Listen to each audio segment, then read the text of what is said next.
오늘의 설교 제목은 솔로몬의 일천 번제와 꿈 이렇게 정해봤습니다. 열왕기상 3장 4절에서 14절 말씀 봉독하겠습니다. 이에 왕이 제사하러 기브온으로 가니 거기는 산당이 큼이라. 솔로몬이 그 제단에 일천 번제를 드렸더니 기브온에서 밤에 여호와께서 솔로몬의 꿈에 나타나시니라. 하나님이 이르시되 내가 네게 무엇을 줄고 너는 구하라. 솔로몬이 이르되 주의 종 내 아버지 다윗이 성실과 공의와 정직한 마음으로 주와 함께 주 앞에서 행함으로 주께서 그에게 큰 은혜를 베푸셨고 주께서 또 그를 위하여 이 큰 은혜를 항상 주사 오늘과 같이 그의 자리에 앉을 아들을 그에게 주셨나이다. 나의 하나님 여호와여 주께서 종으로 종의 아버지 다윗을 대신하여 왕이 되게 하셨사오나 종은 작은 아이라. 출입할 줄을 알지 못하고 주께서 택하신 백성 가운데 있나이다.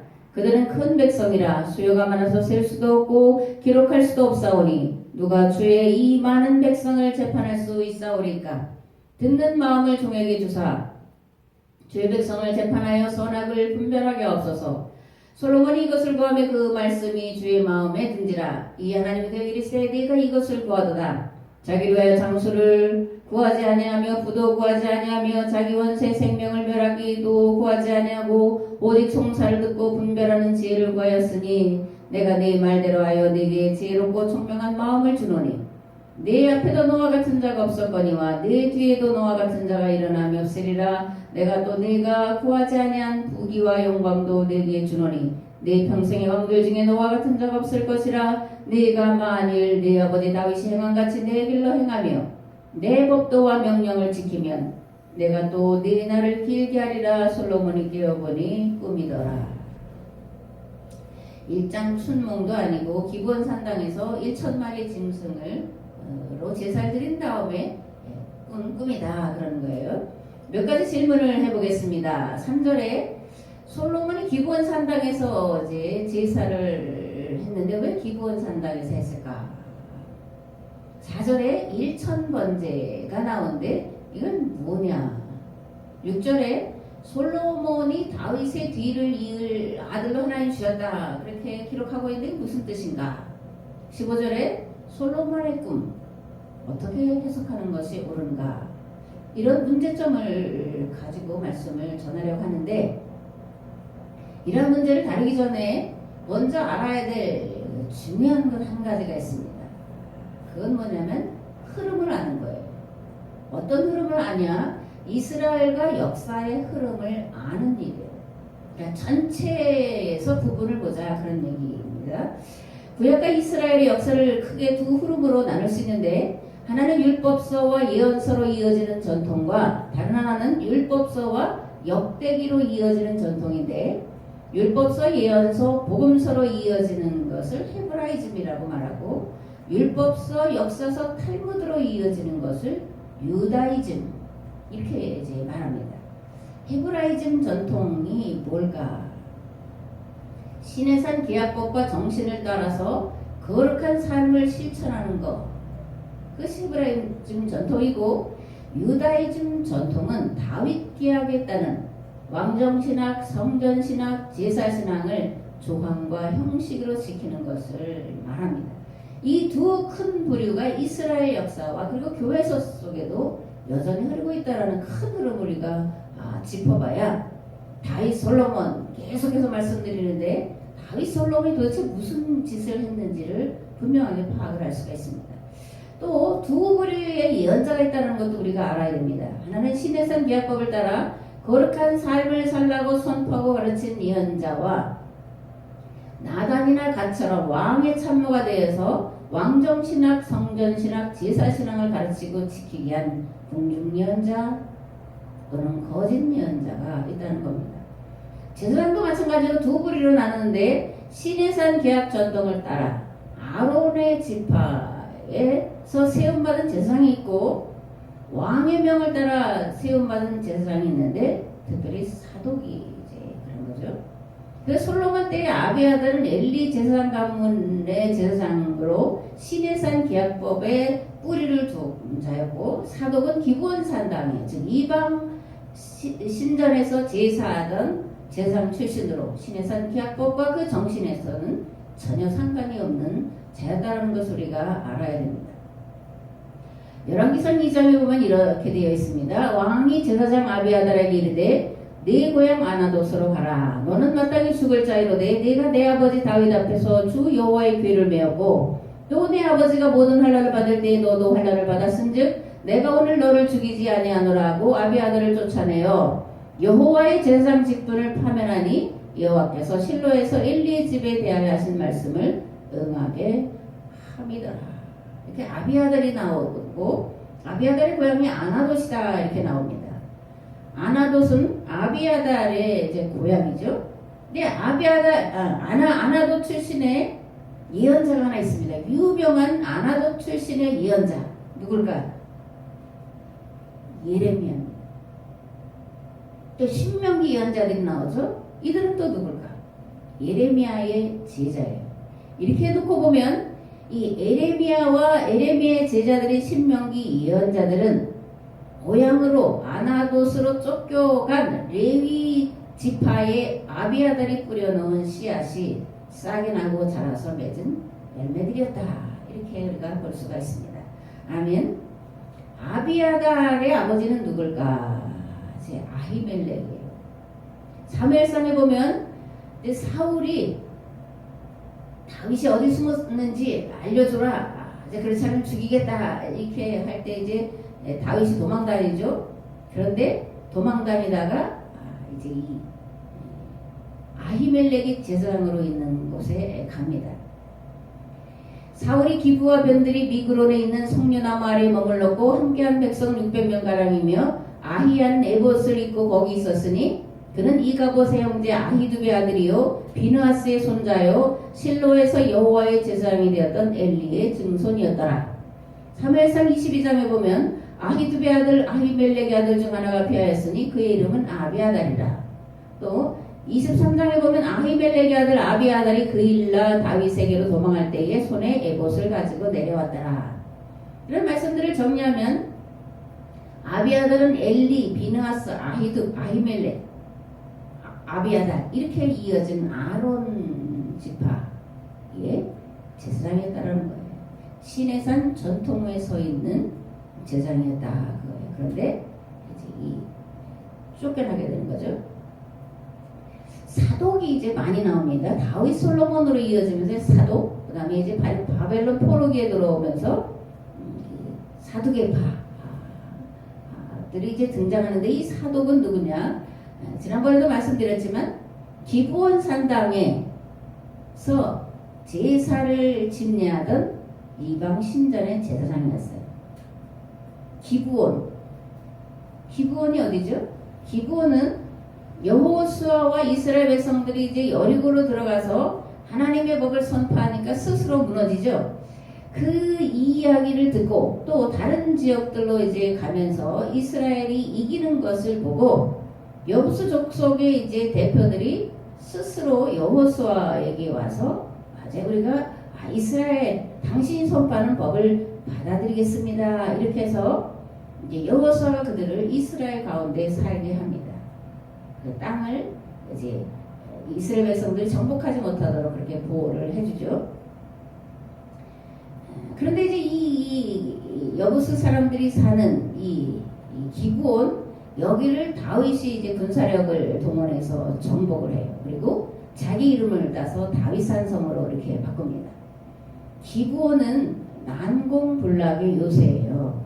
그래서 그 다윗이 정복하기 전에 누구도 이 기브온을 정복한 일이 없습니다. 그래서 다윗이 이제 기브온을 이제 정복하려 하니까 이렇게 그들이 놀렸습니다. 맹인과 다리 저는 자라도 너를 물리치리라. 다윗은 이 난공불락의 요새인 기브온을 어떻게 정복했을까? 내부자가 있었다. 그렇게 지난번에 말씀드렸는데 기억나시죠? 내부자, 사독입니다. 그래서 다윗은 이 사독을 여호와의 제사장으로 삼아요. 이 사독계열은 바벨론 포로기에 등장하는 사두개인들의 조상이죠. 근데 이들은 로마 제국의 예루살렘이 정복된 뒤에 영원히 역사 속에서 사라져 버렸습니다. 사두개인들, 사독의 후손들은 시내산 기합법과는 전혀 관계가 없는 자들입니다. 이들은 온전히 여호와 하나님을 섬기고자 하는 자들이 아니고 시내산 계약법을 가르치던 자들도 아니었습니다. 이들은 권력과 야합하여 부를 누리던 자였습니다. 예수님 당시 사두개인 제사장들은 종교인이 아니라 정치인이었어요. 이들은 예수님을 십자가에 못 박도록 내어준 그런 장본인이 된 것을 우리가 복음서에서 만나보게 됩니다. 나단 누구일까요? 나단 대단한 선지자 이렇게 생각할 수 있는데 나단은 책략가다 이렇게 이제 말할 수 있습니다. 나단은 다윗과 밧세바 사건에서 이제 등장을 하면서 이 다윗의 죄를 이제 꾸짖는 그런 자로 등장합니다. 그래서 다 대단한 사람이다 우리가 이제 나단을 이렇게 생각을 하게 되는 그런 요인 중에 하나죠.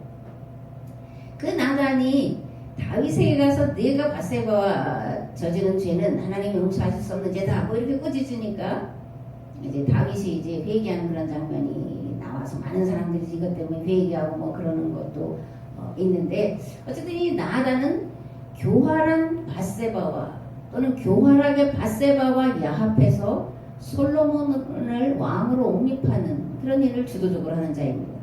또 다윗 계약을 은총의 계약으로 포장하고 영원한 계약으로 포장하고 이 계약을 바탕으로 왕정신학, 제사신학, 성전신학을 만들어서 결국 이스라엘을 멸망의 길로 끌어가는 1등 공신이 된 자입니다.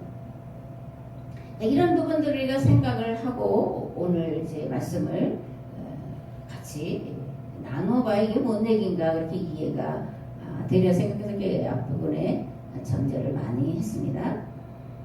왜 솔로몬은 산나에 가서 제사하며 분향했을까? 이제 본문에 나온 말씀으로 보면 솔로몬이 아직 성전을 건축하지 않았기 때문이다. 그렇게 되어 있습니다. 그렇다면 문자 이면에는 어떤 뜻이 들어있을까? 이스라엘의 대표적인 성소는 실로죠. 그죠? 이스라엘 백성들이 이제 가나안에 들어가서 성막을 세우고 법궤를 안치했던 것이 이제 실로인데 북쪽 지역에 있습니다. 그래서 이제 실로는 이스라엘이 가나안에 입주한 뒤에 성막과 법궤가 머물렀던 곳이고 이게 여호수아로부터 사무엘까지 이어집니다. 근데 이제 엘리 제사장 때에 블레셋과의 전쟁이 일어나죠. 그러다 이제 법궤를 빼앗깁니다. 법궤를 이제 빼앗겼는데 이 블레셋 사람들이 이제 법궤를 보고 또 자기의 신 다곤이 이제 넘어지고 목이 부러지고 하는 것을 보면서 안 되겠다. 이제 돌려보내자 그래서 베세메스로 돌려보내죠. 근데 베세메스 사람들이 법궤가 돌아오는 것을 보고는 이제 호기심이 발동합니다. 그래서 이제 법궤를 열어봤더니 그 일로 인해서 이제 70명이 죽었다. 그렇게 기록이 되어 있죠. 베세메스 사람들이 이 법궤를 보고 호기심을 가져서 열어봤더니 죽었고 그런데 이제 베세메스 사람들이 두려워서 이 법궤를 기럇야림으로 보내고 거기 한 20년 동안 머물러 있게 됩니다. 그런 다음에 이제 서서히 법궤는 이스라엘 사람들의 생각에서 이제 멀어지게 돼요. 그리고 이제 엘리 제사장의 뒤를 이어서 사무엘이 제사장이 된 뒤에 이 사무엘은 한 곳에 실로 한 곳에 머물러 있지 않고 여러 지방 성소를 돌아다니면서 말씀을 가르치게 돼요. 그래서 법궤는 이제 서서히 이스라엘에서 잊혀지게 되는 겁니다. 사무엘은 베델, 길갈, 미스바로 돌아다니며 그리고 라마에 이르러서도 거기서 하나님께 제사할 뿐만이 아니라 거기에서 이스라엘을 가르치는 일을 합니다.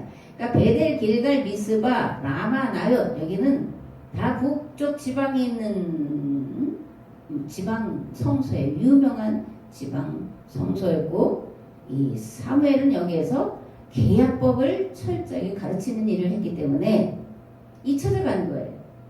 그래서 사무엘은 이 법궤를 보는 신앙에서 말씀을 가르치고 배우고 그 삶에 실천하는 본래의 신에 대한 정신으로 돌이킨 자였습니다. 그래서 거듭 말하지만 보이는 법궤가 그들에게서 이제 서서히 사라지게 되는 거죠. 기브온 산당에서 1,000번제를 드렸다. 그렇게 이제 되어 있는데 1,000번제는 1,000번을 제사했다는 얘기가 아니라고 말씀을 드렸습니다. 그죠? 1,000날 동안 드렸다는 게 아니에요. 1,000날이면 이제 3년 정도인데 한 번에 1,000마리 짐승을 잡아서 바쳤다 그런 거예요. 그런데 이런 솔로몬의 행위는 여호와 신앙에서 출발하는 것이 아니라 정치적인 행보였다 그런 거예요. 기브온은 예루살렘에서 북쪽으로 12km나 더 올라가는 지점에 있습니다. 솔로몬이란 북쪽 지파의 영토에 가서 제사를 드린 이유는 뭐냐면 그 10지파의 지지를 얻어야 왕으로서 인정을 받게 되기 때문에 그렇고, 그리고 거기 가서 이제 제사를 드리고 나서 이제 계시를 좀 받아보겠다 그런 목적이 있었기 때문에 기브온으로 가서 1,000마리나 되는 무수한 짐승들을 잡아서 태우고 있는 것을 보게 됩니다. 하나님께서 1,000마리 짐승을 태워 바치는 이 솔로몬의 행위를 기뻐 받으셨을까? 생각을 해봐야 돼요. 1,000번째 드리는 것 좋지만 요즘에 1,000마리 1,000만 원을 뭐 한꺼번에 드리는 게 아니고 1,000번 이렇게 해서 나눠서 하는 걸 보게 되지만 목적은 그래서 그걸 통해서 솔로몬이 받았던 복을 받고 싶다 그런 목적인데 생각을 해봐야 되는 거예요. 과연 그게 복을 받은 일인가? 하나님이 기뻐하시는 일인가? 하나님이 받으신 제사냐? 우리가 믿는 여호와 하나님은 합의의 하나님, 죄인의 하나님, 고아와 과부와 나그네의 하나님이신데 과연 1,000마리의 짐승을 태워 바치는 그 냄새, 연기 그거를 받으셨을까? 솔로몬을 요즘의 말로 하면 재벌 2세 같다 그런 생각이 들더라고요. 어려움 없이 자라가지고 그냥 귀하게만 오냐오냐 자라가지고 철딱선이 없는 그런 솔로몬의 모습을 봐요. 솔로몬은 왕이 된 다음에 극도의 향락과 쾌락을 누리며 산 자의 대명사예요.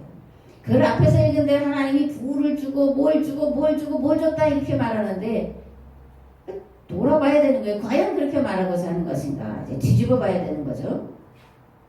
만약에 하나님이 부도 주시고 장수도 주시고 이렇게 지혜 주시고 하셨더라면 솔로몬 사후의 이스라엘 역사가 그렇게 남북으로 갈리는 역사로 나아가지는 않았을 거라고요. 근데 솔로몬이 죽은 다음에 그의 아들 르호보암이 등장하는데 이 사람은 더해 재벌 3세의 모습으로 등장해서는 10지파의 의견을 깡그리 무시하고 이제 자기들과 같이 자란 재벌 3세 같은 자들의 말을 듣고 북이스라엘 10지파의 말을 따르지 않다가 이제 남북으로 갈라지는 그런 분열한 구의 역사를 놓고 있음을 보게 됩니다. 열왕기상에 보면 솔로몬과 신하들이 하루 먹거리가 기록이 되어 있어요. 밀가루가 30, 가는 밀가루가 30, 굵은 밀가루가 60고루, 살찐 소가 10마리, 초장의 소가 20마리, 양이 100마리, 그 외에 수사슴과 노루와 암사슴과 살찐 새를 하루 동안 먹어쳤다 이런 거예요. 열왕기상 11장에는 왕은 후궁이 700명이요 첩이 300명이다. 도합 1000명의 여인을 거느렸다. 이렇게 기록되어 있습니다. 이 신하들은 솔로몬에게 바칠 여인들을 채용하기 위해서 그것이 채공사라 그러는데 쉴 새 없이 12지파 사이를 돌아다니면서 젊은 여자들을 골라냈다 그거예요. 그리고 12지파로 나뉘어져 있는데 한 지파마다 한 달씩 이 솔로몬과 그 신하들이 먹어치우는 그런 것들을 대는 일을 하게 했습니다. 솔로몬은 자기 배와 자기에게 충성하는 신하들의 환심을 사려고 백성들의 고열을 짜먹고 산 사람이에요. 쾌락과 향락을 즐기기 위해서 1000여 명의 여인들을 불러들여서 그리고 그 여인들이 섬기는 신들을 음란하게 섬겼던 자예요. 요즘 정치인들을 보면 대부분 수십억 원의 재산은 기본이죠. 그죠? 거기다가 강남의 아파트 한 채는 기본적으로 소유하고 있는 것 같아요. 그러면서 대통령이 뭐라 그래요? 일반 국민들은 13평짜리 임대주택에서 아이들 둘하고 충분히 행복하게 오래오래 살 수 있다. 그 말에 또 같이 간 사람들은 박수를 치고 맞습니다. 그죠? 대통령 만만세를 외쳤죠. 부동산 가격을 폭등시켜서 전세살이도 어렵고 월세살이도 어렵고 그걸 부동산 대책이다 이렇게 수십 번씩 내놓고 있습니다. 자기 배 부르니까 남의 배도 부른 줄 아는 거예요. 자기들이 번듯한 수십억 원짜리 집 한 채 이상씩 갖고 있으니까 남들도 다 집 한 채는 갖고 사는 줄 알고 있습니다. 요즘에 이제 해민이라고 하는 중 이야기가 많이 나오죠. 막대한 부를 누리고 이제 살아서 문매를 맞는데 오늘 아침에 기사에 보니까 상위 1%인가요? 그 1%의 종교 지도자들도 해민과 같이 극한 부를 누리고 산다. 이렇게 나와 있더라고요. 뭔 얘기인가 우리가 참 가슴을 찢으면서 이제 읽어야 되는 그런 기사다. 이렇게 생각해서 소개합니다. 솔로몬을 다윗의 뒤를 이을 아들로 주셨다. 이렇게 말씀이 되는데 이 말은 무슨 뜻일까? 다윗에게는 여러 부인이 있었고 여러 아들이 있었습니다. 그죠? 근데 이 솔로몬은 첫 자식이에요. 요즘 말로 하면. 첫 자식이래요. 남의 아내를 뺏어다가 낳은 자식이에요. 근데 이 솔로몬은 왕이 세습할 그 서열에서 멀리 있었던 자입니다. 전혀 왕이 될 그런 자가 아니었어요. 그런데 그가 이제 다윗의 후계자가 되죠. 그래서 이렇게 되어 있는 거예요. 솔로몬을 다윗의 뒤를 이을 아들로 주셨다. 나를 다윗의 뒤를 이을 왕으로 주셨습니다. 감사합니다. 이렇게 이제 솔로몬이 말을 하고 있는 거죠. 솔로몬이 다윗의 후계자가 될 수 있었던 건 나단과 밧세바의 계략 때문이에요. 밧세바가 누굽니까? 아히도벨이라고 하는 사람의 손녀예요. 그 아히도벨은 누구냐? 다윗의 뛰어난 지략가였고 모사였습니다. 그런데 이 아히도벨의 손녀가 밧세바라는 거예요. 그리고 그 아들이 솔로몬이에요. 이 아히도벨은 다윗을 도와서 다윗의 정치적인 기반을 든든히 하는 일을 한 사람인데 그가 이제 돌아서요. 왜냐하면 밧세바의 남편 우리아를 다윗이 죽인 걸 알고 돌아섭니다. 그리고 압살롬이 반란을 일으킬 때 압살롬 편에 서요. 그래서 나중에 이제 스스로 자결하게 됩니다. 이 압살롬에게 이 아히도벨이 제시한 계략대로 했더라면 다윗은 죽었어요. 그런데 이제 후세라고 하는 사람의 꾀임에 이 압살롬이 넘어가면서 아히도벨이 아주 뛰어난 지략은 이제 무효가 돼버리니까 자기 고향에 돌아가서 이제 자살을 하게 된 사람이 이제 아히도벨이에요. 나단과 밧세바 왕이 될 수 없는 그런 솔로몬을 왕으로 세우려고 계략을 세웠는데 어떤 계략이냐 하면은 열왕기상 1장에 이렇게 이제 기록이 되어 있습니다. 그때 학기세 아들 아도니아가 스스로 높여서 이르기를 내가 왕이 되리라고 자기를 위하여 병거와 기병과 호위병 50명을 준비하니 그는 압살롬 다음에 태어난 자여 용모가 심히 준수한 자라 그의 아버지가 네가 어찌하여 그리하였느냐고 하는 말로 한 번도 그를 섭섭하게 한 일이 없었더라.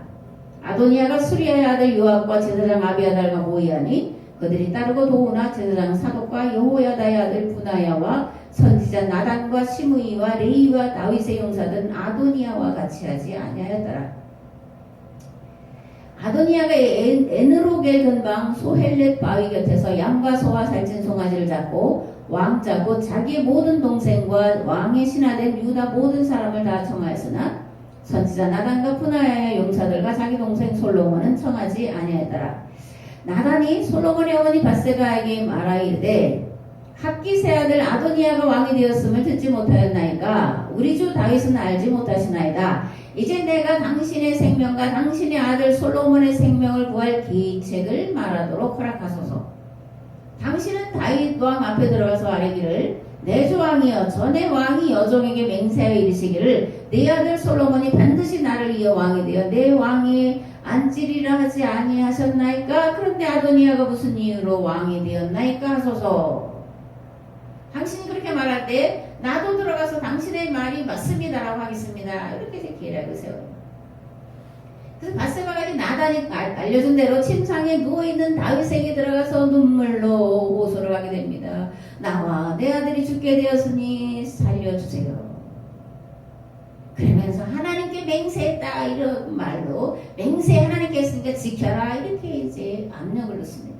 내 주 왕이 전에 왕이 하나님 여호와를 가리켜 여종에게 맹세하시기를 내 아들 솔로몬이 반드시 나를 이어 왕이 되어 내 왕이 앉으리라 하셨거늘 이제 아도니아가 왕이 되었어도 내 주 왕은 알지 못하시나이다. 내 주 왕이여 온 이스라엘이 왕에게 다 주목하고 누가 내 주 왕을 이어 그 왕위에 앉을지를 공포하시기를 기다리나이다. 그렇지 아니하면 내 주왕께서 그의 조상들과 함께 잘 때 나와 내 아들 솔로몬은 죄인이 되리이다. 살려주세요. 눈물을 흘렸다.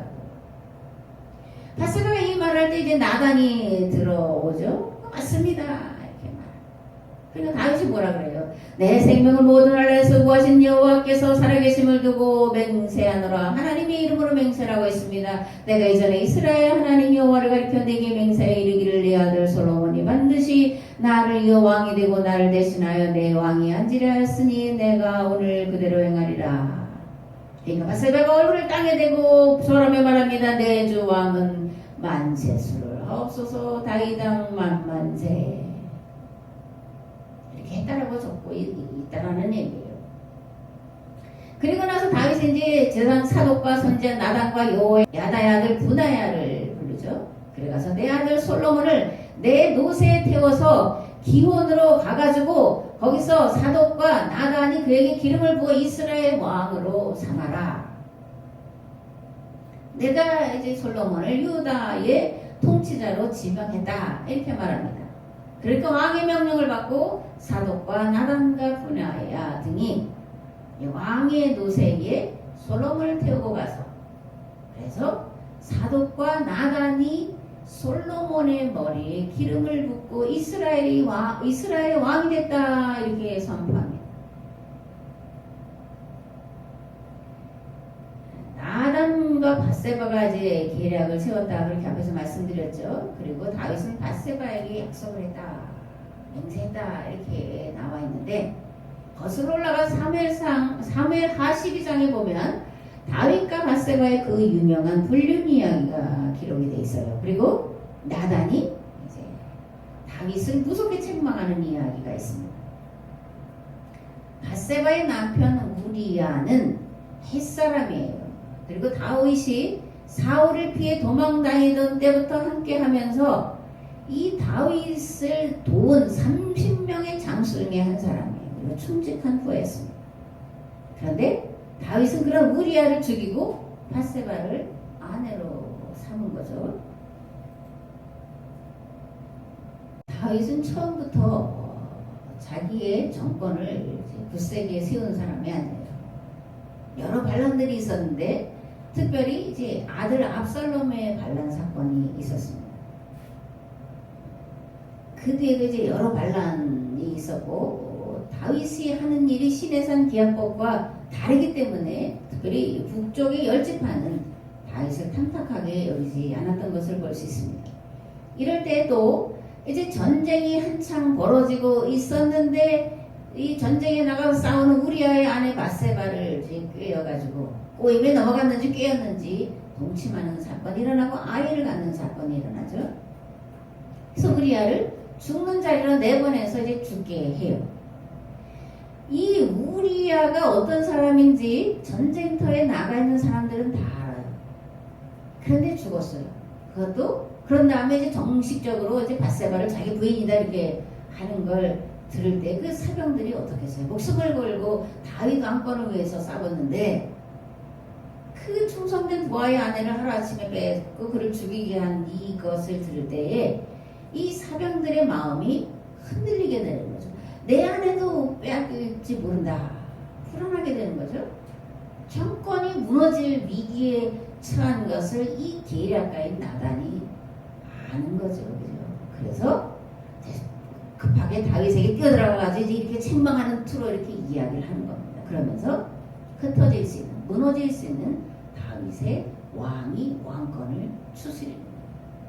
제가 거듭 말씀드립니다. 본문에 그냥 나와 있는 문자대로만 보면 엉뚱한 해석을 하게 돼요.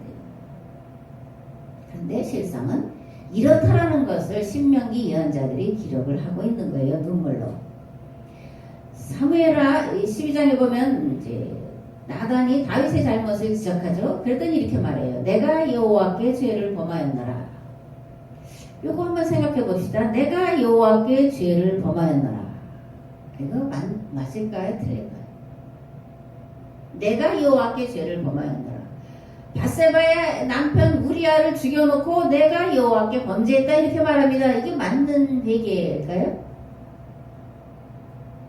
맞아요?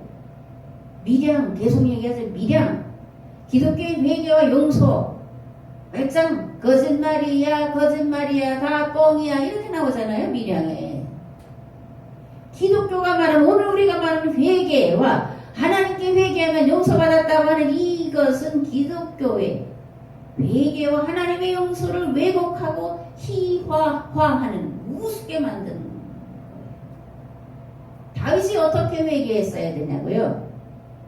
나는 우리아에게 죄를 지었습니다. 먼저 이렇게 해야 돼요. 왜 우리아를 죽였지? 하나님께 뭐 범죄한 건 아니잖아요. 먼저 나는 우리아를 죽인 죄인입니다. 나는 나를 위해서 전쟁에 나가서 목숨을 걸고 싸우는 신하들 앞에 죽을 죄를 지었습니다. 그렇게 회개를 해야 되는 거예요. 이게 성경이 말하는 회개예요. 그 다음에 하나님께 회개하는 거죠. 그죠? 사람에게 지은 죄는 사람에게 회개를 해야 돼요. 우리가 우리에게 지은 죄를 용서하오니 우리의 죄를 용서하옵소서. 이게 예수님이 가르쳐주신 기도문이에요. 내가 여호와께 범죄하였노라고 하면 안 되는 거예요. 내가 우리아와 나에게 충성된 이 신하들 앞에 죽을 죄를 지은 죽일 놈입니다. 이렇게 했어야 되는 거예요. 밧세바와의 사이에 낳은 아이는 죽죠. 그리고 나서 다시 이제 태어난 아이가 솔로몬입니다. 사무엘하 12장에 보면 이렇게 되어 있습니다. 다윗이 그의 아내 밧세바를 위로하고 그에게 들어가 동침하였더니 그가 아들을 낳으며 그의 이름을 솔로몬이라 아니라 여호와께서 그를 사랑하사 선지자 나단을 보내 그의 이름을 여디디아라 하신 이는 여호와께서 사랑하셨기 때문이다. 여호와의 이름을 빙자하여 나단이 여디디아라는 이름을 솔로몬에게 붙여주고 있어. 이렇게 한 번도 생각을 안 해봐서 그러는 거지. 뒤집어서 생각을 해보시라고도 말씀드립니다. 열왕기상 1장으로 돌아가 보면 이제 왕권이 아도니아에게 이제 다 넘어갔어요. 그래서 이제 아도니아 왕 만세 이렇게 부르는데 그 이야기를 듣고 나단과 밧세바가 이제 계략을 꾸미죠. 그래서 솔로몬을 왕으로 이제 뒤바꿔 놓습니다. 밧세바의 피 속에 누구 피가 있다고 그랬어요? 아히도벨의 피가 들어가 있어. 그 솔로몬의 지혜는 어디서 왔냐? 하나님께로부터 1000번째를 드렸던 지혜와 지식을 줬냐? 그건 본문의 문자의 말이고, 아히도벨의 피가 밧세바에게 흐르고 밧세바의 피가 솔로몬에게 이르러서 아주 모사가로 지략가로 서의 솔로몬이 탄생을 하는 거예요. 덮어놓고 하나님께서 솔로몬이 1000번째를 드렸더니 지혜를 주셨다, 지식도 주셨다, 거기서 부와 명예와 권세와 장수도 주셨다. 그래서 나도 1000번째를 드려서 그 복을 받자, 내 자식도 받자. 이게 오늘 우리가 가르치고 하행하는 건데 참 가슴을 찢어야 될 일이다 그렇게 생각합니다. 또 한 가지 중요한 게 있습니다. 이 솔로몬이 왕위에 오르기 위해서 이제 기름을 부음 받았는데 이 기름 부음, 왕에게 기름 부음을 받는 자는 아론 지파의 제사장 몫이에요. 그런데 사독과 누가 해요? 나단이에요. 나단은 제사장이 아니에요. 예언자다 이렇게 나와요. 선지자다 그렇게 나와요. 왕의 책사였다고. 그런데 그들이 솔로몬에게 기름을 부어요. 이거 뭐예요? 불법이다. 솔로몬이 왕이 된 건 불법이다. 이 얘기를 하고 있는 거예요. 나단과 사독은 하나님의 이름으로 정치를 하는 자들의 전형입니다. 이들은 하나님도 율법도 모르는 무지한 자들이요 권력욕에 눈멀고 귀먹은 자들에 불과했다라는 것을 오늘 저희들부터 똑바로 깨달아 알아야 할 줄 믿습니다. 아멘. 마지막으로 솔로몬의 꿈. 그럼 뭘까? 솔로몬이 꿈을 꿨다. 그 여러 가지 장황하게 뭐 이렇게 하나님께서 뭐 말씀하셨다 이렇게 되어 있는데 솔로몬이 꿈꾼 걸 본 사람이 있을까요? 솔로몬이 진짜 이런 꿈을 꿨는지 그거를 본 사람이 있을까? 네, 유명한 정신분석학자 지그문트 프로이드와 칼 융 다 들어보셨죠, 그죠?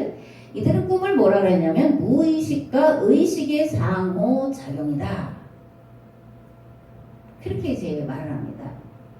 우리가 꿈을 꿀 때 대부분 어떻게 꿈을 꿔요? 내가 원하는 거, 내가 바라던 거, 생각하던 거, 또는 두려워하는 거, 염려하는 거, 그날 봤던 재미있는 일, 뭐 슬픈 일, 뭐 이런 것들을 꿈꾸잖아요. 대부분. 물론 하나님께로부터 오는 꿈이 있습니다. 그것을 영어로는 비전이다 이렇게 말해요. 또는 계시다, 영몽이다 뭐 이렇게 말들을 붙입니다. 솔로몬이 꾼 꿈은 비전도 아니고 계시도 아니고 뭐예요? 드림이에요. 자다가 꾼 꿈이에요.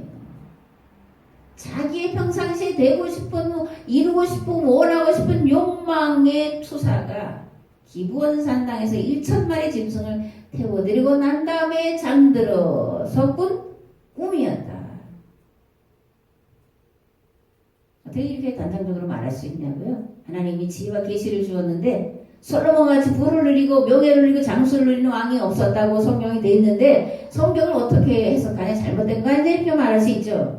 솔로몬의 삶의 행적을 보면 알 수 있는 거예요. 그 하루에 먹어치운 양들과, 그죠?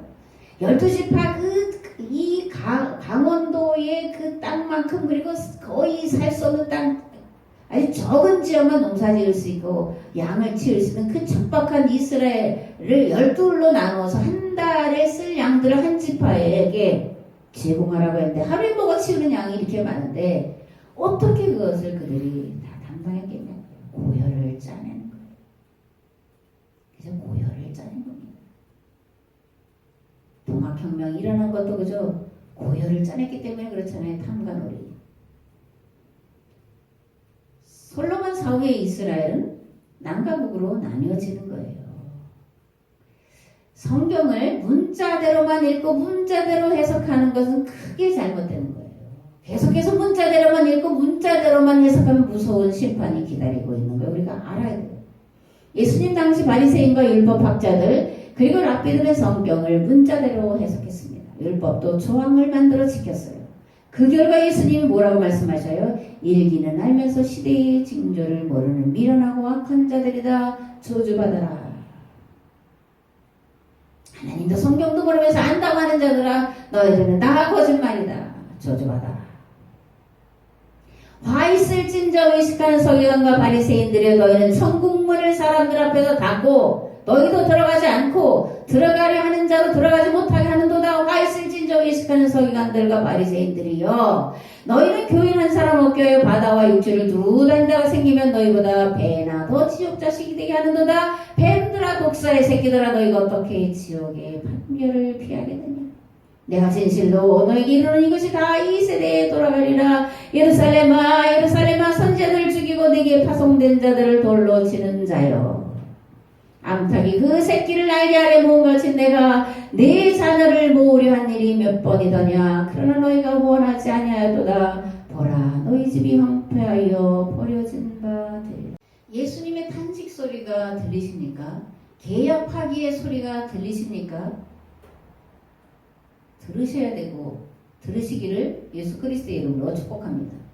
우리가 왜 이스라엘의 역사를 읽고 이스라엘의 역사를 알아야 될까요? 성경에 들어있으니까, 이거 하나님의 말씀이니까, 계시니까 그럴까요? 아닙니다. 하나님과 이스라엘이 맺은 시내산 계약법이 무엇인지를 알기 위해서 이스라엘의 역사를 배우는 거예요. 계약 공동체인 이스라엘이 어떻게 계약법을 버리고 바알의 길로 갔는지를 알고자 이스라엘의 역사를 배우는 거예요. 새 계약 공동체가 어디로 가야 되는지를 똑바로 알기 위해서 이스라엘의 역사를 반면교사 삼으려고 읽는 거예요. 알아가는 거예요. 하나님의 세상 구원의 계획이 오롯이 시내산 계약법에 들어있었기 때문에 오늘 우리는 이것을 새 계명, 예수 그리스도의 구원의 복음이다 이렇게 부르고 있습니다. 교회는 세 계명을 실천하여 세상을 구원할 사명 공동체요 구원 공동체로 불림받았습니다. 이런 두렵고 떨리는 하나님의 부르심 앞에 어떻게 이것을 잘 감당하여 이 땅에 하나님 나라를 이룰 수 있을까를 늘 고민하며 하나님 말씀 앞에 엎드려 있어야 했습니다. 하나님과 성경과 이스라엘 역사 속에 어떻게 하나님이 친히 역사하셨는지를 바로 알기 위해 말씀과 기도에 전무했어야 돼요. 근데 과연 교회가, 과연 목회자가, 과연 신학교 교수가 그렇게 했냐? 아니. 여전히 이스라엘이 범한 어리석음과 무지의 죄악을 답습했습니다. 그래서 오늘 우리가 코로나 사태, AI 때문에도 난리 버거지를 치고 이 지구가 인류가 존폐 위기에 내몰리게 된 겁니다. 이스라엘 역사를 오늘 전하고 듣는 이유는 어떻게 다시 하나님께로 돌아갈까를 알기 위해서인 줄 믿습니다. 그 첫 번째가 제가 이스라엘의 시각과 이스라엘의 관점을 벗어내는 일이에요. 즉 다윗과 솔로몬을 다시 해석하는 거예요. 본래대로 시내산 계약법 정신으로 이 잘못된 것을 벗겨내는 일을 해야 돼요. 이거 쉽지가 않습니다. 여러분도 아시지만 지금 5주째 계속하는데 듣는 이들이 없어요. 아마 들어도 굉장히 마음에서 고통을 당할 거예요. 전하는 이도 어렵고 듣는 이도 어렵습니다. 그러나 늦추어서도 포기해서도 안 됩니다. 워낙에 하나님께서 우리에게 듣는 귀와 보는 눈과 깨닫는 마음을 속히 주셔서 이스라엘이 잘못한 길, 곧 계약 파괴의 길의 실체가 무엇인지를 깨닫고 돌이켜 세상을 구원할 새 계약 공동체의 사명을 감당하도록 도우시기를 원합니다. 아멘. 이제는 길과 진리와 생명 되신 예수 그리스도의 은혜와 아버지 하나님의 무한하시고 극진하신 사랑하심과 성령님의 감화, 감동, 교통, 역사하심 우리의 눈에 있는 들보를 떼어내게 하셔서 하나님과 성경과 역사를 바로 알게 하시길 원하고 돌아온 우리의 삶의 자리에 이 교회 위에 이 나라와 이 민족 위에 이제부터 영원토록 함께 하옵시기를 간절히 축원하옵나이다. 아멘.